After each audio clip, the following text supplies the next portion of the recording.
À revenir sur le procès Lelandais qui s'est achevé hier. Nordal Lelandais écope donc de la réclusion criminelle à perpétuité avec 22 ans de sûreté.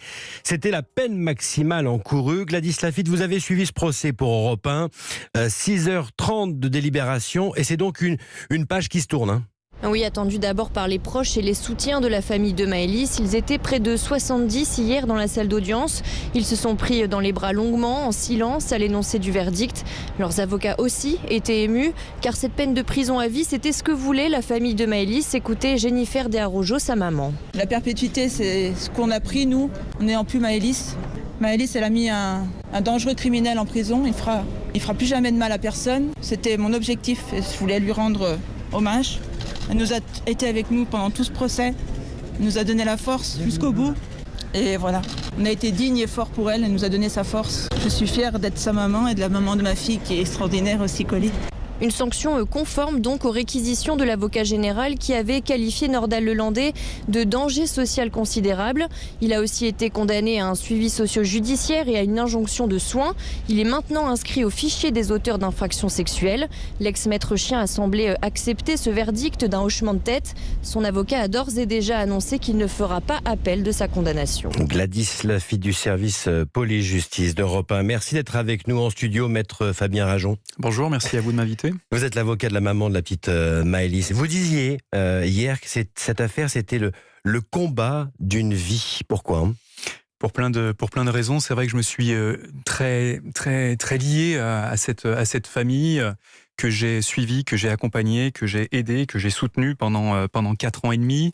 Il y a eu 2 phases. Il y a eu une première phase qui était la phase d'instruction. Je pense que c'était la phase la plus dure, parce que le rôle d'un avocat à partie civile durant cette phase d'instruction, d'investigation, il est relativement limité.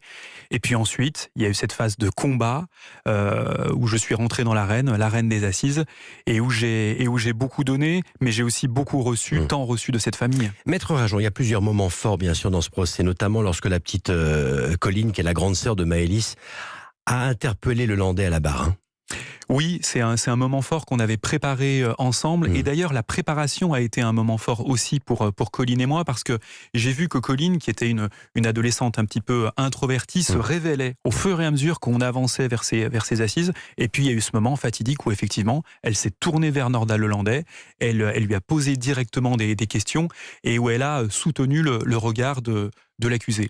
Ça a été effectivement un moment très fort, et je pense que ce moment-là va l'aider à aller vers l'avant.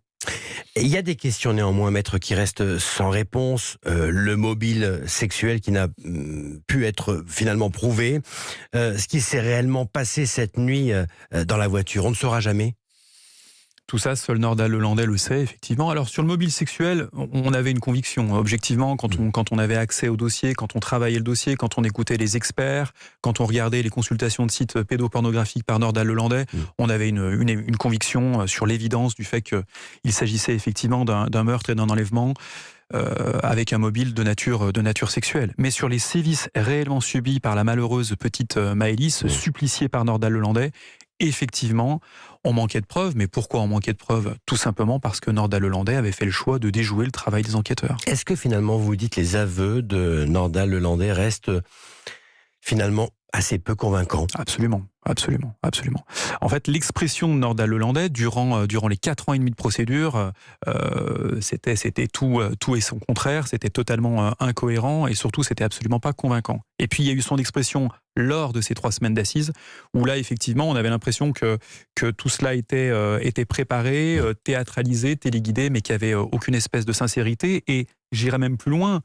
La question de la sincérité, on se l'est posée chez Nordal Lelandais, mais on s'est surtout posé la question de la réalité de son introspection, de la réalité de sa prise de recul. Et en fait, on s'est très vite rendu compte que Nordal Lelandais n'avait aucune espèce d'introspection, aucun recul sur les crimes qu'il avait commis. C'est ce qui le rendait d'autant plus dangereux. Et le dernier point, vous avez eu la maman de Maëlys ce matin, vous avez échangé avec elle.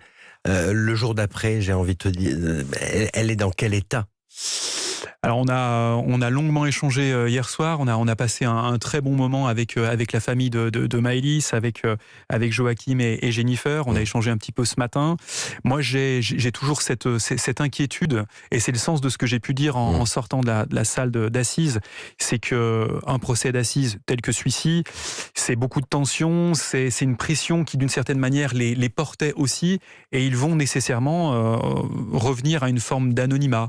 Il faut gérer l'après, c'est ce que vous dites. Il faut gérer l'après, et il faut aussi que les gens qui auront l'occasion d'entourer cette famille le fassent, et que les anonymes, les témoins, les simples Français qui nous écoutent aujourd'hui puissent continuer à les soutenir, parce que ce soutien, il a été précieux. Le plus dur, c'est maintenant, finalement, c'est ça. D'une certaine manière, oui, absolument. Les assises, ça a été difficile, c'était une épreuve, mais c'était pas, je pense, le moment le plus dur. Le plus dur, ça va être la reconstruction pour cette famille. Maître Fabien Rajon sur Europe 1, grand merci à vous, merci. Merci.